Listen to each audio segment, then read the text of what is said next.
जब जब मैं तुम्हें तथास्तु कहना चाहता हूँ ना, तब तब तुम सब कुछ बिगाड़ने पर तुल जाते हो। क्यों जानबूझकर अपने लिए बुरी बातें कहते हो? क्यों अपने ही खत्म होने की विनती मुझसे करते हो? बस इतने से ही रहे तुम साईं भक्त? हाँ, इतने में ही तुम हार गए? इतने में ही तुम्हारी हार स्वीकार हो गई? तुम मेरे फूल से बच्चे हो। मैं तुम्हें अपनी नाराज़गी, अपना क्रोध नहीं दिखाना चाहता, लेकिन मैं तुम्हें जब आशीर्वाद देना चाहता हूँ तब तुम निराश होकर अपने लिए ही कुछ विपरीत मांग लेते हो। और ये करना बंद करो। तुम्हें क्या लगता है तुम किसी भी मंदिर, किसी भी मस्जिद जाकर अपने लिए कुछ गलत कह दोगे और वो स्वीकार हो जाएगा?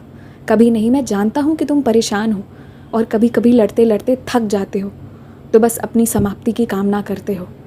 लेकिन तुम ये नहीं समझ रहे हो कि तुम्हारे दुश्मन की सेना कमज़ोर हो गई है और साथ साथ मजबूर हो गई है।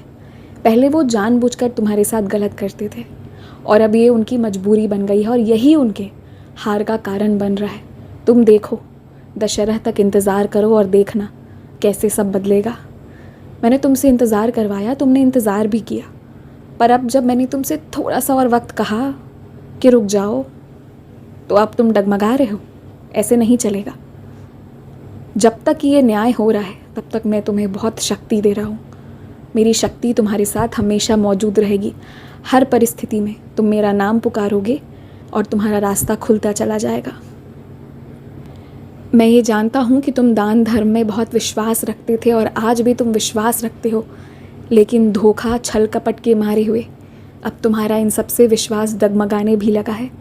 लेकिन अंदर अंदर जो तुम्हारे अंदर वो जो अच्छा वाला इंसान था ना, अच्छा वाला साईं का बच्चा, उसे जगाए रखो, उसे सोने मत दो, क्योंकि तुम्हारे जैसे बच्चों ने ही मेरी इस सृष्टि को खूबसूरत बना रखा है।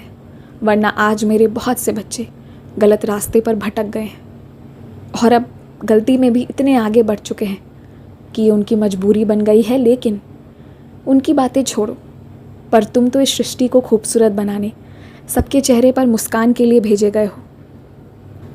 तुम अपना उद्देश्य पूरा करो। तुम्हें खुश रखने की जिम्मेदारी मेरी।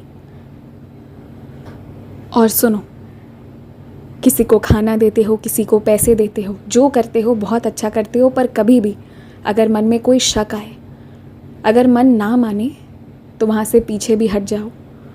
क्योंकि तुम्हारे मन में इतनी सादगी है कि कई बार गलत चीज़ों और सही चीज़ों के बीच के भेद को तुम आभास कर पाते हो। ये विशेष आशीर्वाद मैंने तुम्हें दिया है और इसलिए जब लगे कुछ गलत है तो हट जाओ वहाँ से। हर हाल में मैं तुम्हारा साथ दे रहा हूँ और दूंगा भी। मैं तुम्हारे लिए कुछ सामान भेज रहा हूँ, उसे स्वीकार करना। खुश रहो।